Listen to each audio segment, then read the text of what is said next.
On tonight's broadcast flu track, the number of new cases mounts, but is the worst over. The very latest tonight on this strange flu outbreak. Storm front, a severe and dangerous weather system sweeps across the southeast. When will all this let up? Drug war. Tonight we have an exclusive look inside the war in Afghanistan like we've never seen it before. And worth it. The job of being a mom. Actually, lots of jobs, but what if there was a paycheck attached? Also tonight, beating the high cost of prom night and making a difference in the process. Nightly News begins now. From NBC News World Headquarters in New York, this is NBC Nightly News with Brian Williams. Good evening. If you spent at least part of this weekend wondering if this flu outbreak might be milder than we were warned about, you're not alone. Health officials didn't discuss the possibility of a pandemic of an illness that is milder than the regular seasonal flu. Illnesses are spreading, though. The latest numbers show 286 cases now in 36 states. That's over half the country at this point, and 21 separate countries have now reported almost 1,100 cases. We get a status report to start us off here tonight from our chief science correspondent, Robert Bazell. And Bob, fair to say that so far we've been very fortunate. Indeed we have, Ryan. A week and a half ago, U.S. and world agencies started, and many people believe appropriately, to prepare for a potential health disaster. We can say tonight, fortunately, the worst-case scenario is certainly not unfolding. Students returned to St. Francis High School in New York City today, the site of this country's first big swine flu outbreak. The students and the faculty are glad to be back and are happy to be getting back to the regular educational routine. Among the dozens who were ill, many said they felt terrible. The first symptom was a cough and nausea, and then I just started getting really bad headaches and like the cough and everything and really bad stomach pains. But even as the lab test confirmed swine flu, the illness lessened. When it came back positive, I was already getting better, so it wasn't really that scary for me yet. And as the virus continues to spread across most of the country, that seems a common story, which officials find reassuring. With each day, we learn a lot more information to help us understand this outbreak and understand the best means of control. While we're not out of the woods, we are seeing a lot of encouraging signs. And the World Health Organization said that a pandemic, a worldwide outbreak of a new virus, does not mean a massive killer.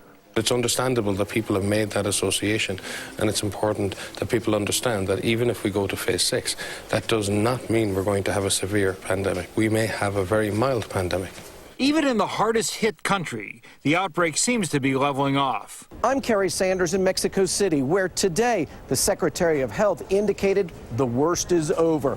Officially, sit-down restaurants, cinemas, and other places people congregate are supposed to be closed. But 4 days into a 5-day shutdown, the city is returning to its busy ways.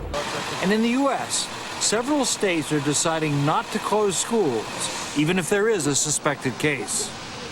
This new virus seems to be able to cause a very wide spectrum of disease. A New York health survey shows that there were about 1,000 cases associated with that single New York City school, most of them with relatively mild symptoms, Brian. And Bob, what about this scenario we've read about that maybe it is mild this time around, but it leaves us and boomerangs back months later as a more severe illness? We talk about that a lot because that's what happened in 1917 and 1918 in the worst pandemic in modern history. And the problem is that viruses don't read history books. Each epidemic, each outbreak is different. We just don't know. It could come back worse. It could come back milder. Who knows? All right, we'll continue to follow it with your help, Bob Bazell, starting us off tonight. Thanks. Weather is in the news tonight, especially in the American Southeast, where it's been a violent run of dangerous storms. Watches and warnings are posted again tonight along a front that's creeping slowly east in no big hurry. It's been a rainy and rough couple of days for a lot of population centers. Ron Mott is with us tonight from Hawkinsville, Georgia. Ron, good evening. Brian, good evening to you. We spent the afternoon storm chasing, but let's just say this is the cell that got away back to our north and east right before airtime. Earlier today, though, several people were hurt by a suspected tornado touchdown in Louisiana. Tonight, most of South Georgia and northern Florida are in the threat zone under a severe thunderstorm watch. Hawkinsville, Georgia for us tonight. Ron, thanks. And we turn now to the U.S. economy. Some signs of life in the depressed housing market today as pending home sales in March rose more than expected. That and optimism about the government's bank stress test, as it's called, helped power the stock market to a big rally today. The Dow up more than 214 points, NASDAQ up more than 44, S&P gained just under 30 points on the day. Today's gains, by the way, bring the S&P 500 up 34% from its low point in the month of March into positive territory for 2009. For more on what all of this could possibly mean, we're joined from CNBC Global Headquarters by Tyler Mathisen. Tyler, I read today some people were rushing back into the stock market to try to make some money, especially those folks who sold at the lows. Well, that's very true. And unfortunately, as you point out, an awful lot of the people who are rushing to get in today may have forgotten that they've actually missed that 34% gain from the lows. This has been a case where the Dow and the S&P and the NASDAQ have moved way up in a straight line. And there are some people who are concerned out there that the market may have gone too far, too fast in too straight a line without any kind of correction. So these are sort of risky times in the market, but right now the market seems to be focusing on some early, as Ben Bernanke likes to say, green shoots in the economy, Brian. Well, to that very point, more than shoots, is there any real news that's fueling this? Well, the news comes from places as far away as China, where there were some early signs that manufacturing there is better than expected, to places as near as your neighborhood, where those home sales numbers were better than expected. And for the first time in 6 months, Brian, construction spending actually eked out a little bit of a gain. So if housing is coming back in this country, even by just a little bit, that is a good confirming sign that maybe the economy has seen its worst days. Tyler Mathisen, managing editor over at CNBC. Tyler, thanks as always. President Obama laid out his plan to crack down on overseas tax shelters today, announcing a plan to close offshore tax loopholes that he said could bring in $210 billion over a decade.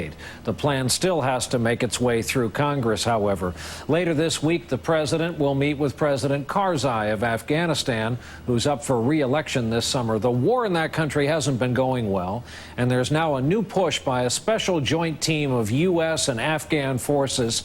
They're attacking the Taliban by going after its financial lifeline, the fortune they make from the illegal drug trade.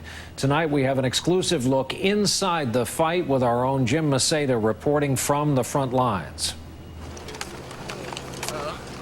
First light, and the SWAT team is ready to move. Chris's team goes to the center. You guys bring up the rear. It's a new and unique mix of counter-narcotics expertise, combining U.S. Special Forces, Afghan paramilitaries, NATO troops, and addiction team returns to base. Satisfied, but knowing there's so much more to do. Jim Maceda, NBC News in eastern Afghanistan. When we continue back here on a Monday night, a new look at mother's work and how much it would pay in the open market, and later making a difference, making sure the expense of the dress doesn't spoil the dream of the prom.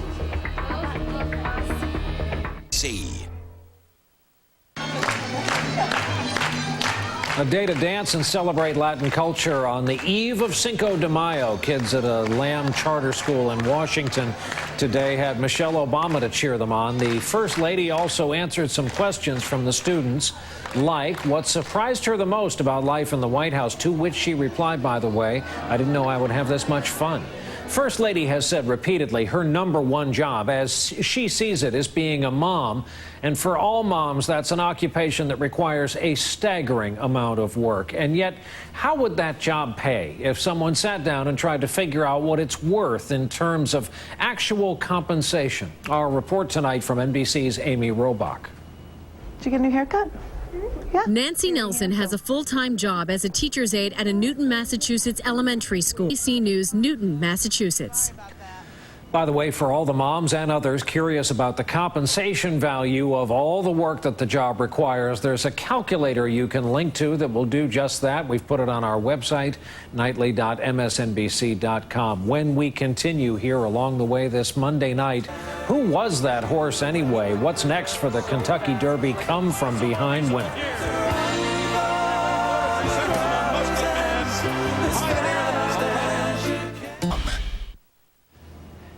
An American icon turns 70 today. Union Station in Los Angeles, one of the last of the truly great railway stations built in this country, opened with great fanfare, a three-day celebration back in 1939. While trains still use it, of course, most of us moviegoers know it as a great backdrop for so many films over the years, including Pearl Harbor, The Way We Were, and Catch Me If You Can. The economy has caught another big name into bankruptcy, Filene's Basement, especially popular with bargain hunters here on the East Coast. Companies trying to sell most of its stores, including its flagship store in Boston, to a real estate firm that says it will keep them operating with the Filene's name. Social Security recipients are on track to experience something most have never experienced before, a year with no cost of living increase to their benefits check. Budget officials say the very low inflation rate right now means there will probably be no cost of living adjustment or COLA next year or the year after that. A private memorial being set for later this week for Jack Kemp, the former star pro quarterback, veteran congressman from Buffalo, cabinet secretary, and Republican vice presidential nominee. Jack Kemp was diagnosed with cancer just this past winter, and he died on Saturday. He was remembered fondly by a friend today as a bleeding heart conservative who wanted the GOP to be a big tent. Kemp was a conservative purist who, in a letter to his grandchildren months before his death, said the election of Barack Obama was proof that we live in a great country. Jack Kemp was 73 years old. On the heels of an epic win in the Kentucky Derby, the owners of Mine That Bird decided today to enter the Derby long shot winner in the Preakness Stakes, which will be run May 16 at Pimlico in Baltimore. Bird's trainer wanted to make sure he came out of his stunning performance in good shape before committing to the second race in racing's Triple Crown. When we come back here tonight, helping young women look the part on prom night, and by doing so, making a difference. We live in extraordinary times. Our nation's in crisis. And yet there's that uniquely American feeling of hope. This is the story of our nation. You rely on us to get it right. Every time. This is the tradition of NBC News. Making a difference. Brought to you by Vesicare. Finally tonight, prom season is upon us, and increasingly these days that means a staggering cost. It seems to build up to a fortune in no time. Boys get off relatively easy with those tux rentals, but for girls there's the pressure of the dress. And when there's no money, that's a big problem. But there was a solution out there all along. It just took some folks to care enough to make a difference. Their story tonight from NBC's Rahema Ellis. In Rahema Ellis, NBC News, New Milford, Connecticut. Be careful out there. That's our broadcast for this Monday night. Thank you for being with us. I'm Brian Williams. We hope to see you right back here tomorrow evening. Good night.